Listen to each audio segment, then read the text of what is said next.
হাসির রাজা, জ্ঞানের রাজা, রসিক রাজা। আমি সব ভেঙে ফেলবো, ভেঙে ফেলবো। অনেক হয়েছে, আর সহ্য হচ্ছে না। আমি সব ভেঙে ফেলবো, ভেঙে ফেলবো। মানে ও গিন্নি, গিন্নি, গিন্নি গো, একটু শান্ত হ, একটু কথাটা শোনো। না না, আমি আর কিচ্ছু শুনবো না। এক সপ্তাহ সময় দিচ্ছি, তার মধ্যে মহারানীর মতো ওই সীতাহার আমার চাই চাই চাই। আহা, কিন্তু গিন্নি ওটার যে অনেক দাম। আমার কি আর মহারাজের মতো অত টাকা আছে বলো? এই শোনো, তোমার কি আছে আর কি নেই তা আমার খুব ভালো করে জানা আছে, বুঝলে? কিন্তু গিন্নি, একটা কথা কান খুলে শুনে রাখো, এবারে যদি তুমি ওই সীতাহার আমাকে গড়িয়ে না দাও, আমি তাহলে চিরদিনের মতো বাপের বাড়ি চলে যাব। এই আমি বলে দিলাম। আচ্ছা ফাঁপড়ে পড়লাম আমি, কি যে করি। দূর, আর ভালো লাগে না।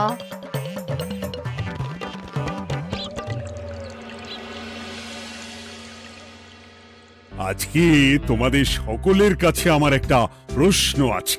বলুন মহারাজ। আচ্ছা, ধরো তোমরা যদি এ রাজ্যের লোক না হতে, অন্য কোনো রাজ্যের হতে, তাহলে তোমাদের কাছে কৃষ্ণনগর কেমন মনে হতো? মহারাজ, এক কথায় বলতে গেলে সমৃদ্ধ শক্তিশালী রাজ্য। বেশ, তা হঠাৎ এমন প্রশ্ন মহারাজ? আসলে বেশ কিছুদিন ধরেই আমি একটা কথা ভাবছিলাম। ঈশ্বরের দয়ায় আমাদের সবই আছে, তবু রাজ্যকে আরো শক্তিশালী ও অন্যান্য রাজ্যের সাথে সুসম্পর্ক বজায় রাখা একটা রাজধর্মে পড়ে। ঠিক বলেছে। ঠিক বলেছেন। বলি, তুমি কি এসব কথা কখনো ভাবো মন্ত্রী? হ্যাঁ, মানে আগে রোজ না, কিন্তু কখনো সখনো বোধহয় ভেবেছিলাম। কবে শুনি? ওই তো কিছুদিন আগে, ওই সেদিন। এটা ঠিক কোন সেদিনের কথা বলছেন মন্ত্রী মশাই? যেদিন আকাশে ওই দুটো সূর্য উঠেছিল? তোমাকে সবকিছুতে ফোড়ন কাটতেই হবে না গোপাল? হ্যাঁ, কি আর করি বলুন, আপনার কষ্ট যে আর সহ্য হয় না। যাই হোক, মুদ্রা কথা হলো, এসব কথা মাথায় রেখে এখন আমাদের কিছু করা উচিত। কিন্তু কি করা উচিত সেটা আমি ঠিক বুঝতে পারছি না। এই একটা করে রসগোল্লা খাওয়ালে কেমন হয়? এই, তুমি থামবে? মহারাজ, আমার কাছে একটা উপায় আছে। 10 দিনের একটা মিলন মেলার আয়োজন করলে কেমন হয়? খুব বাজে হবে। একটা মেলা কত ঝামেলার কাজ সেটা বোঝো? একেই কত খরচ, তার উপর আবার অনেক লোক। মোটেই না, এটা তো দারুণ বুদ্ধি দিয়েছো গোপাল। এমন কিছুই তো চাইছিলাম। ধুর, আর সবকিছুই আমার বিপক্ষে মনে হয়। দিনটাই খারাপ, আমি বরং চুপই থাকি। তাহলে সবাই শোনো, 1 সপ্তাহ পর কৃষ্ণনগর এক বিরাট বড় মিলন মেলার আয়োজন করছে, আর তার জন্য লোকজনকে নিমন্ত্রণ করার কাজ দেখবে গোপাল। যথাজ্ঞা মহারাজ। আর মন্ত্রী, ভালো করে শুনে রাখো, মেলা প্রাঙ্গণ সাজানো, ঠিকঠাক নিরাপত্তা, এসব তোমার দায়িত্ব। আচ্ছা, কিন্তু বলছিলাম যে সবকিছু ভালো করে করতে গেলে খরচও তো। ওসব নিয়ে তোমাকে চিন্তা করতে হবে না। যত খরচই হোক আমাকে বলো, আমি দেব। আরে বাস, তো দারুণ ব্যাপার। এই ফাঁকে যদি কিছু আমারও লাভ হয়ে যায়, তাহলে গিন্নির গলার হারটার কিছু একটা করতে পারবো। বেশ, তাহলে প্রত্যেকে নিজেদের কাজ শুরু করে দাও।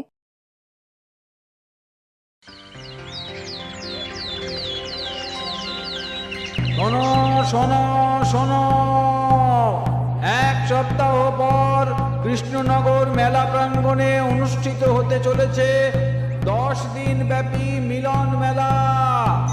সকল গ্রামবাসীকে এই মেলায় আসার জন্য আমন্ত্রণ জানানো হচ্ছে। শোনো শোনো শোনো।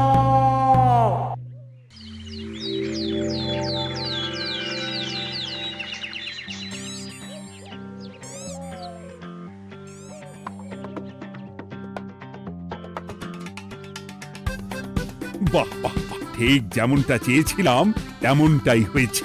আর এসব কিছুর জন্য আমি গোপালকে ধন্যবাদ জানাতে চাই। কি যে বলেন মহারাজ, এই কৃষ্ণনগর তো আমার নিজেরই পরিবার। সেসব আমরা খুব ভালো করেই জানি গোপাল। আদিক্ষেতা একেবারে উতলে পড়ছে, এসব দেখে গা জ্বলে যায়। তোমার এই এত ভালো বুদ্ধি দেওয়ার জন্য আমি তোমাকে 50টি স্বর্ণমোহর উপহার দিতে চাই। এটা কি হলো? এরকম হলে কিন্তু আমি খেলবো না। কেন মন্ত্রী, তোমার আবার কি হলো? আমিও তো মেলার আয়োজন করেছি, তাহলে গোপাল একা কেন উপহার পাবে? সে তো মেলার জন্য অনেকেই কাজ করেছে, কিন্তু আসল বুদ্ধিটা তো দিয়েছে গোপালই। মন্ত্রী মশাইয়ের বোধহয় খুব হিংসা হচ্ছে। ঠিক আছে মহারাজ, আপনি বরং এই উপহার সকলের সাথে ভাগ করে দিন। না গো, কোনো ভাগ চাই না, তোমার উপহার তুমিই রাখো। যত সব।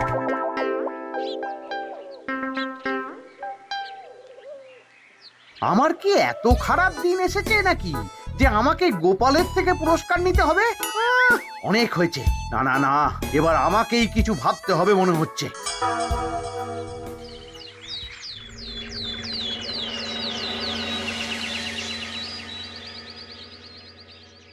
আমার আমার সব শেষ হয়ে গেল গো, সব শেষ হয়ে গেল।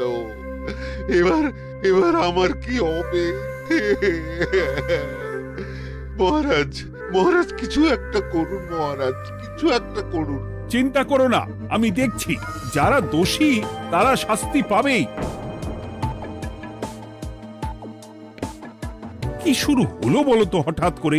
এত বড় বড় চুরি ডাকাতি হয়ে গেল, অথচ কেউ কোনো টেরই পেল না। হ্যাঁ মহারাজ, আসলে রাতের বেলা যখন সবাই ঘুমিয়ে থাকে তখন এই চুরি ডাকাতিগুলো হয়, তাই কেউ কোনো শব্দ পায় না।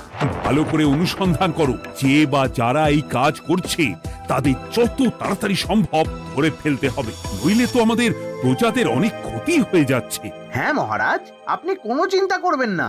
কোথায় আনন্দ করে সব প্রজারা মেলা ঘুরবে তা নয়, আবার এই উটকো ঝামেলা। একটা কথা বলছি, কিছু মনে করবেন না। আসলে এই ঝামেলার কারণ হলো গোপাল। আমি ঠিক জানতাম কোনো না কোনো ভাবে আপনি আমাকে দোষ দেবেন। সত্যি তো, এসবের সাথে গোপালের কি সম্পর্ক? ওরই তো সম্পর্ক আছে মহারাজ। মেলা শুরু হলো আর তার সাথে চুরি ডাকাতিও। আর যদি গোপাল মেলার বুদ্ধিটা না দিত তাহলে রাজ্যে এত চুরি ডাকাতিও বাড়তো না। মানছি মন্ত্রী মশাই, মেলার বুদ্ধিটা আমার, কিন্তু মেলার নিরাপত্তা রক্ষা তো আপনার দায়িত্ব ছিল। যদি মেলা থেকেই এই ঝামেলা শুরু হয় তাহলে তো আপনার কাজেও ফাঁক আছে।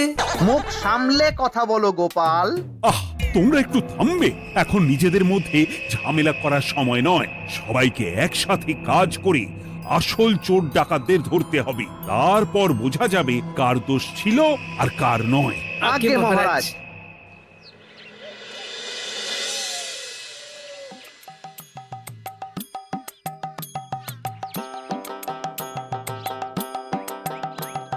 এই তো তুমি এসে গেছো। তাড়াতাড়ি মুখ হাত ধুয়ে বসো, তোমার জন্য একটা জিনিস এনেছি। বলো কি জিনিস? আরে আরে একটু অপেক্ষা করোই না, আমি আনছি। হ্যাঁ বেশ, আনো তাহলে।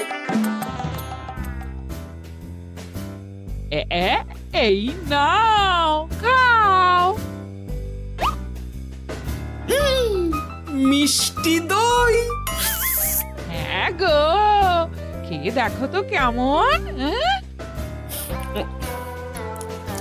দারুণ সুন্দর স্বাদ তো গিন্নি।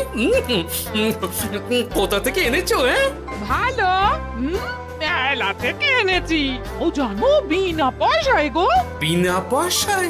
তা কে দিল শুনি? আমি সুজন দইওয়ালা, বড় ভালো ছেলে।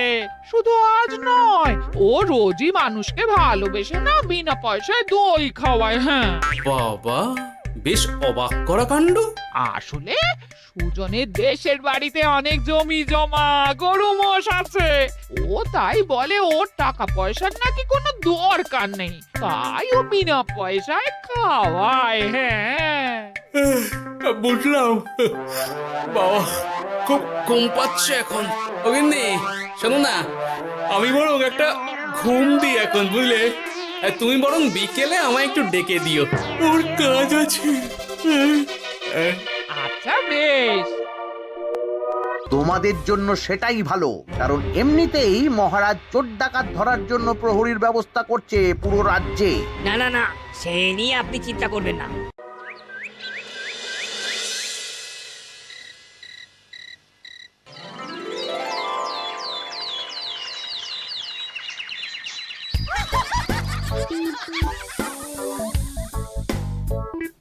কই গো, ওরে আর কতক্ষণ ঘুম হবে? সকাল তো হয়ে গেল। সে কি গিন্নি, সকাল? তোমাকে যে আমি কতবার বললাম আমাকে বিকেলে ডেকে দেবে। বলি কবেকার বিকেল? গতকালে না আজকে? তা তোমার বুদ্ধিতে কি বলে গিন্নি? আমার বুদ্ধি নিয়ে কথা বলো, আগে নিজের ঘুমকে দেখো। গতকাল বিকেল থেকে ডেকে ডেকে গলা ব্যথা হয়ে গেল, কিন্তু ওনার ঘুম আর ভাঙে না। হতেই পারে না। আরে না, ওদিকে কাণ্ড দেখো, রাতের খাবার পর্যন্ত পড়ে আছে। আজব কাণ্ড। যাই হোক, অনেক দেরি হয়ে গেছে বুঝলে, আমাকে এক্ষুনি রাজসভার জন্য বেরোতে হবে।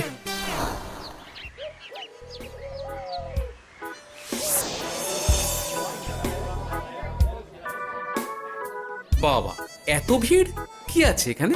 একটু কাছে গিয়ে দেখি তো। সত্যি সত্যি ভাই সুজন, তোমার হাতে জাদু আছে। এত সুন্দর মিষ্টি দই, এ স্বাদ ভোলার নয় ভাই। আচ্ছা, তাহলে এই হলো সুজন দইওয়ালা। ভালো মিষ্টি দই আছে, নেবে নাকি গো? পয়সা লাগবে না। জানি তো, সত্যি দারুণ স্বাদ এই দইয়ের। আমি খেয়েছি তো।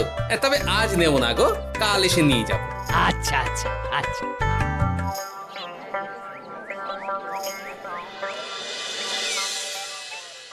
আর কোনো নতুন খবর পেলে ওই ডাকাতদের ব্যাপারে? না মহারাজ, এখনো ঠিক ধরতে পারিনি। ওরা বোধহয় বুঝতে পেরে গেছে যে আমরা খোঁজ করছি। মহারাজ, আমার মাথায় একটা নতুন বুদ্ধি এলো।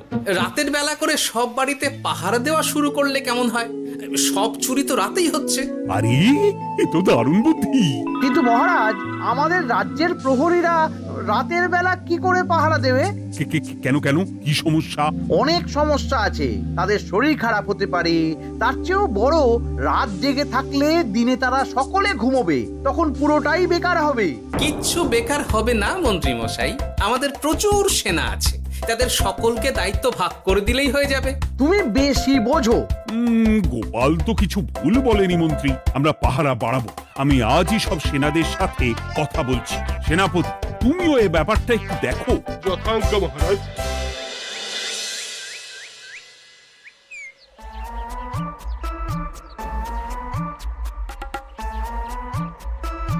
চোর ডাকাতদের ধরার জন্য যদি একটা সূত্রের হদিশ পাওয়া যায় তাহলেই কেল্লা ফতে, কিন্তু সেটাই পাওয়া যাচ্ছে না বলেই এত সময় লাগছে। আরে, ওটা মন্ত্রী মশাই মনে হচ্ছে না? আড়ালে দাঁড়িয়ে এরকম কার সাথে কথা বলছে? এবার আমি যা বলছি ভালো করে শোনো। আজ রাতে মেলার পিছনের দিকে যে মাঠটা আছে সেখানে চলে এসো। বাকি কথা ওখানেই হবে। এই জায়গা নিরাপদ নয়। বেশ রহস্যজনক ব্যাপার। মেলার পিছনের মাঠ বললো না? রাতে আমাকেও দেখতে হবে কি হয় সেখানে।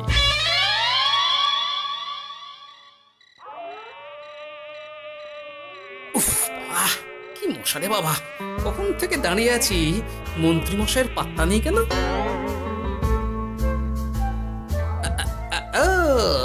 ওই তো চলে এসেছে। এই যে আমার সোনার হাটটা কই? হ্যাঁ, পই পই করে বলেছিলাম আমার ওটা চাই। আগে কি আর বলি বলুন তো, ওই হাটটা আমাদের দলের প্রধানের খুব পছন্দ হয়ে গেছে, তাই কোনোভাবেই ওটা দিতে পারলাম না। কি এত বড় সাহস! আমার বলার পরেও তুমি এরকম করলে? বড় ভুল হয়ে গেছে মন্ত্রী মশাই, এবারের মতন ক্ষমা করে দিন, আর হবে না, এই কথা দিচ্ছি। তোমাদের জন্য সেটাই ভালো, কারণ এমনিতেই মহারাজ চোর ডাকাত ধরার জন্য প্রহরীর ব্যবস্থা করছে পুরো রাজ্যে। না না না, সে নিয়ে আপনি চিন্তা করবেন না, আমাদের ধরা পড়ার কোনো সুযোগই নেই। কারণ যে পরিমাণ ওষুধ আমি আমার দইতে মিশিয়ে দিই, সেটা একবার যে খাবে মরার মতন ঘুমোবে। বাহ বাহ বাহ, সে তো খুব ভালো। করো করো। তার কোনো নতুন খবর পেলে? মেলা তো শেষের দিকে। হ্যাঁ পেয়েছি। পাশের গ্রামে বলরাম নামে এক বড় মহাজন আছে। পরশু তার মেয়ের বিশাল ধুমধাম করে বিয়ে। শেষ একটা বড় দান মারতে পারলেই আপনার আমার দুজনেরই শান্তি। আচ্ছা, এই ব্যাপার তাহলে। এসব কিছুর পেছনে মন্ত্রী জড়িত।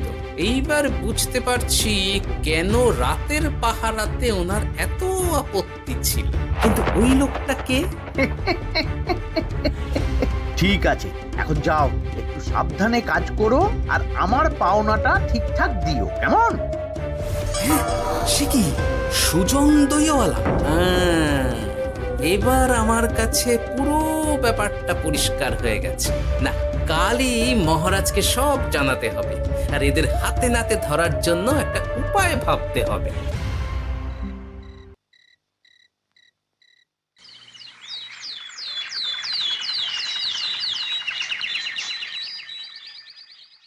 আরে এসো এসো, তোমার জন্যই তো অপেক্ষা করছিলাম। কি এমন জরুরি কথা আছে যে একান্তে দেখা করতে চাইলি? কোন মুখে বলি মহারাজ, সর্ষের মধ্যেই যখন ভূত তখন আর কি। মানে একটু খুলে বলো তো, কি হয়েছে? আমাদের রাজ্যের এই এত বড় বড় চুরি ডাকাতির পিছনে কারা আছে সেটা আমি জানতে পেরে গেছি মহারাজ। হ্যাঁ, এ তো দারুণ খবর।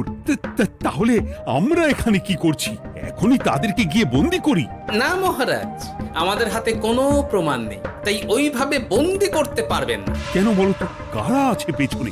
সেটা আপনি নিজের চোখেই দেখে নেবেন পরে। তবে এটা জানিয়ে রাখি, আমাদের মন্ত্রী মশাইও যুক্ত আছেন। কি? আমাদের মন্ত্রী? এত বড় বিশ্বাসঘাতকতা! আমি এখনই নিজের হাতে ওকে বন্দি করতে চাই।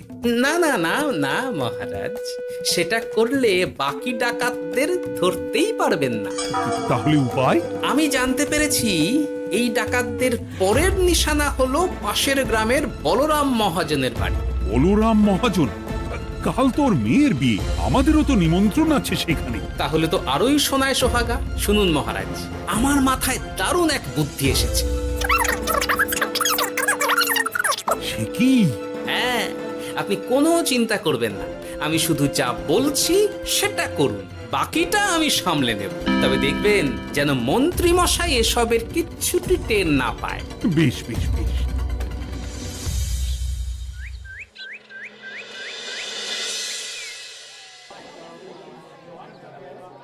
আর তো কিছুক্ষণ, এরপরেই তো সন্ধে নামবে।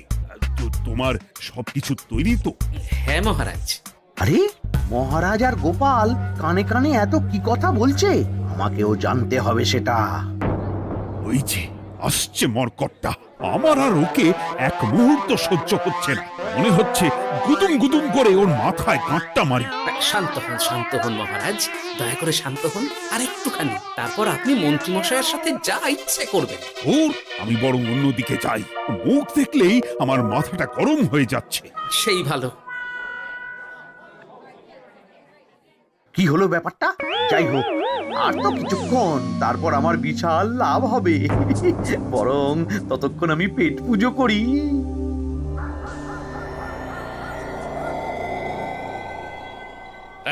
যা যা দামি জিনিস আছে সব দিয়ে দে। এই তো খেলা শুরু। এবার আর আমায় পায় কে? ও বাবা, এরা আবার কারা? সত্যি গোপাল দারুণ চাল চেলেছে। এই তোমরা এখানে কি করতে এসেছো? কেন, তোমরা যা করতে এসেছো? ডাকাতি? এমন তো কোনো কথা ছিল না। কার দলের লোক তোমরা? মন্ত্রী মশাইয়ের দলের লোক। এই রে, কি বলছে সব? কোথায় কোথায়? এই মন্ত্রী মশাই, এই কি বলছে এরা? আপনি দু নৌকোয় পা দিয়ে চলছে, আমরা থাকতে আপনি আরো এক ডাকাতের দলের লোককে ডেকেছেন। কি মন্ত্রী? শেষে কিনা তুমি? খেয়েছে রে, আর বোধহয় বাঁচতে পারবো না। কই, চুপ কেন? বলুন, মন্ত্রী মশাই সোনার হার ডাকাতি করে আপনাকে দেওয়ার জন্য এখানে ডেকেছেন। সোনার হার আমাকেও তো একই কথা বলেছে। আপনি আমাদের থেকে খবর নিয়ে অন্য দলকে কাজ দিয়েছেন। এই না না, মিথ্যে কথা। কিসের মিথ্যে? আপনি ছাড়া তো আর কেউ জানতো না এখানের কথা। না গো, আমি শুধু তোমাদেরকেই কাজ দিয়েছি একদম শুরু থেকে। আর কোনো ডাকাতের দলকে আমি চিনি না, আমি তো নিজেই প্রথম শুনছি। মন্ত্রী, লজ্জা করে না তোমার? তুমি আমার প্রজাদের এইভাবে ঠকাচ্ছিলে। ইয়ে মানে মহারাজ, আমি আসলে অনেক হয়েছে মন্ত্রী মশাই, আপনি ধরা পড়ে গেছেন। প্রহরী, বন্দি করো সবাইকে, আর মন্ত্রীকেও। আমাকে ক্ষমা করে দিন মহারাজ, আমি ইচ্ছা করে এটা করিনি। আসলে আমার গিন্নি কদিন ধরেই মহারানীর সীতাহারের মতো দেখতে হার বায়না করেছে। তার জন্য তুমি নিজেদের লোকেদের থেকেই চুরি করবে? আর কি করব বলুন, এক সপ্তাহের মধ্যে হার না দিলে বাড়ি ছেড়ে চলে যাবে বলেছে। তাই আমি এখন আপনি যেটা করেছেন সেটা যদি আপনার গিন্নি জানতে পারে তাহলেও বাড়ি ছেড়ে চলে যাবে। শাস্তি তো তোমাকে পেতেই হবে মন্ত্রী। আয়, কে আছো? শোনো, মন্ত্রীকে মুখে কালি মাখিয়ে গাধার পিঠে বসিয়ে সারা রাজ্য ঘোরাও, এটাই ওর যোগ্য শাস্তি। আর গোপাল, তোমার বুদ্ধির প্রশংসা করতেই হয়। তোমার পুরস্কার আমি কাল রাজসভায় দেব। দূর দূর, জীবনে বিয়ে করাই ভুল হয়েছে আমার।